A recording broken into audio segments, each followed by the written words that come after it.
Good afternoon once again. This is my last presentation, I swear.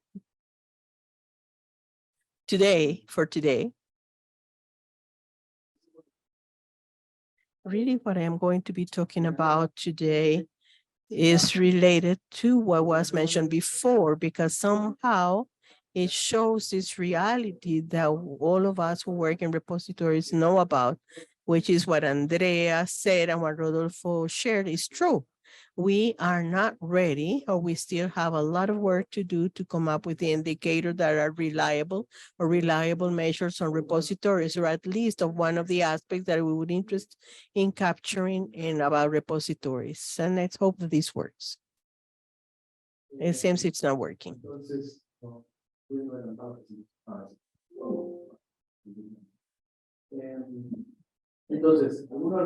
So some of the problems, and it's related to what was mentioned before, the issue of coverage. I think it's one of the most serious problems that we have in our institutions.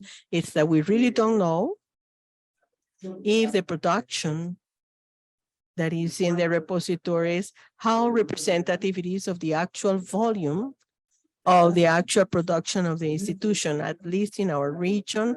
The coverage sometimes is very low, and this is shown in the figures that Rodolfo showed. When you see them aggregated by country, it is distorted. They are distorting. They depend on the policies and mandates and many other factors, such as how exhaustive the repository is in collecting the production.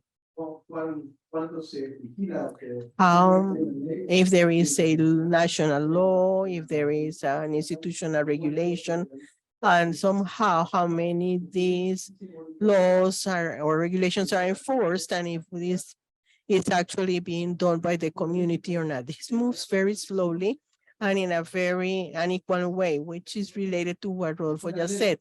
If it were small, low, but at the same time equal, then we could measure it, but we cannot compare an institution with another in terms of documents, because we would be lying, because it is unequal. We would be talking more about their follow-up of the mandates, if they have them, how good the repository is in enforcing the institutional policies, more than the production of the institution itself. So here we have a lot to do in terms of recovery of a lot of the institutional production that is not taken to the repository, what we mentioned, such as the journal initiatives. These are interoperability between the green and diamond pathways and the journal systems to try to capture, recapture, or repatriate to the repository that is in journal systems, and that repository itself doesn't know that they exist, or that there is a researcher from that institution that published in a journal, and that is not all, doesn't always come back to the institution. The important difference between having the institutional journal in the repository and the difference between that and actually bringing the production of the institution, which is something completely different. As we have mentioned in Red to be able to bring the information from the journals, bring the articles in the journals by institution and not by journal. We don't want the whole journal.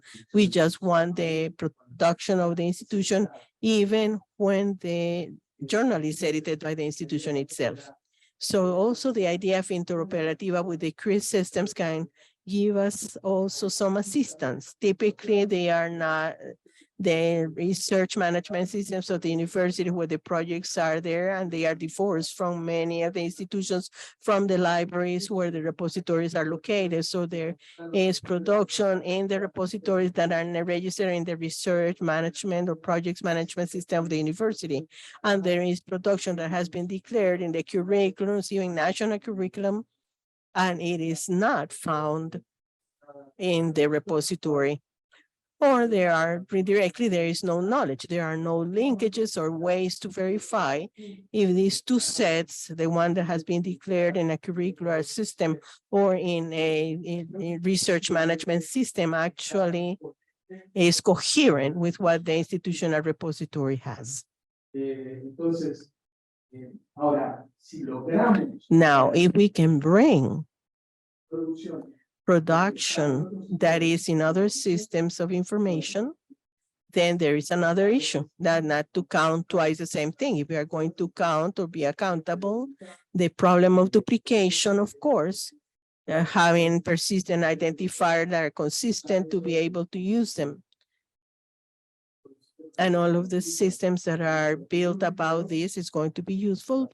But to be honest, also in our region, we have a problem with that because we have a problem with attributing identifiers. Many institutions cannot pay cover the cost of attributing their DOI to their publications and their data. And this is a barrier that we have identified that it's difficult to understand in other regions, because for us, this is an issue, this is a problem, but for other regions, this is not a problem.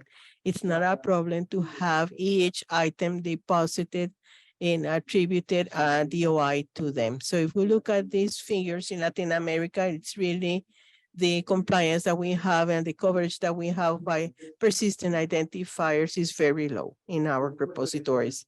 Of course, there are duplication methods that can be applied, but we also need to commit to understand that if these methods have errors, then we will have to accept high levels of reliability or have some form of verifying, because otherwise we could come up with indicators and results and monitoring systems that are not representative of the reality, but that sometimes are a product of methods that look nice, but that have a huge margin of error, or that is not acceptable, especially for some communities. There are things that might work well in an environment or an area, but when you transfer these to other regions, it might not work so well. So we have to be very careful with that, but we have to resolve that problem as well. And of course, the old age of the metadata quality, which probably is the one that we have worked the most over the last few years in terms of generating vocabulary, validators, and even if still continues being a problem sometimes at the sources, the work of the aggregators or the application of certain strategies and making sure that the repositories comply with certain standards and guidelines such as the open air and so on, have made it closer to have better quality, even if it's few metadata. We can discuss that the way in which these metadata and the schema that we use or that we used to use were not so effective in being able to capture the wealth of metadata. If we think that we are not already just talking about trying to make this visible or easily found, but that it could become a source of indicators. So maybe we should really be careful with this and also apply some techniques to standardize in general things such as disciplines.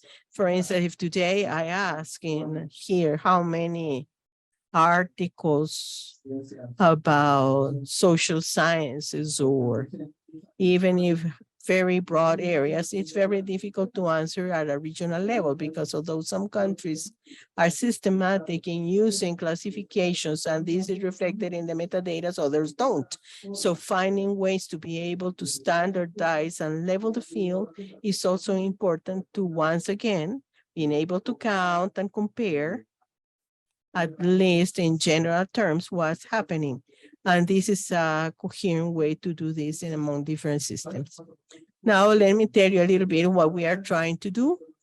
This is problems and others that we have are not new for us, but we have started a long journey along to try to generate some projects and some developments that today are seen separate, but in our vision of La Referencia, they are geared to try to resolve over time some of these problems that I just mentioned.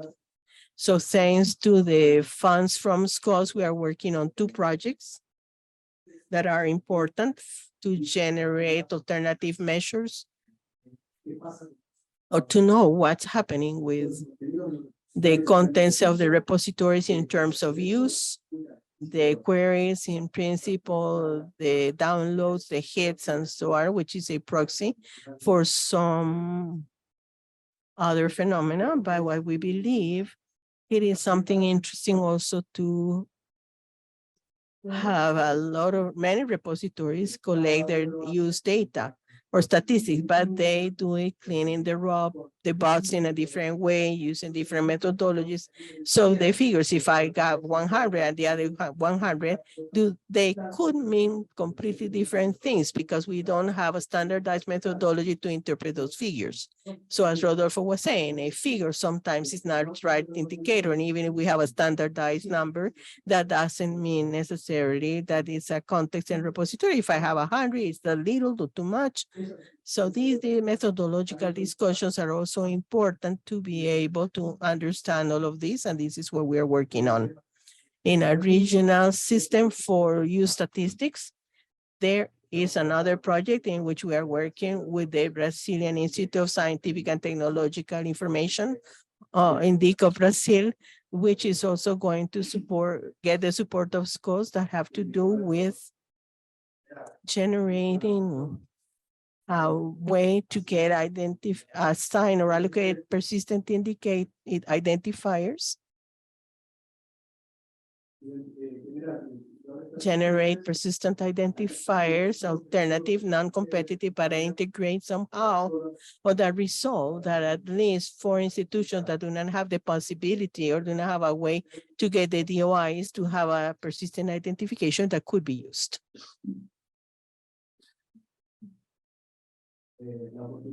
The opportunity, as Laura mentioned before, of using notified and the case uses that we are promoting in Latin America have to do with this connection between the CRIS systems and the research management systems and what happens in the repositories and the certifications, the use case of certification of linkage between one or the other world.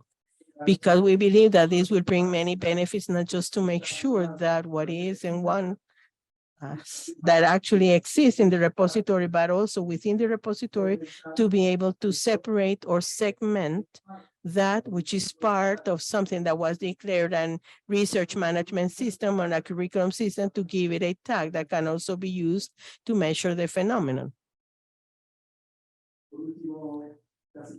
And to come to an end, the CRIS systems and the CRIS aggregators that once again with the INDICO Brazil, the Brazilian Institute of Scientific Technical Information, they are working on a project based on the platform of La Referencia that will be presented in July, which we think will be a module for to be adopted by other countries in order to be able to relate information from different sources to give an overview of the phenomenon of research in a country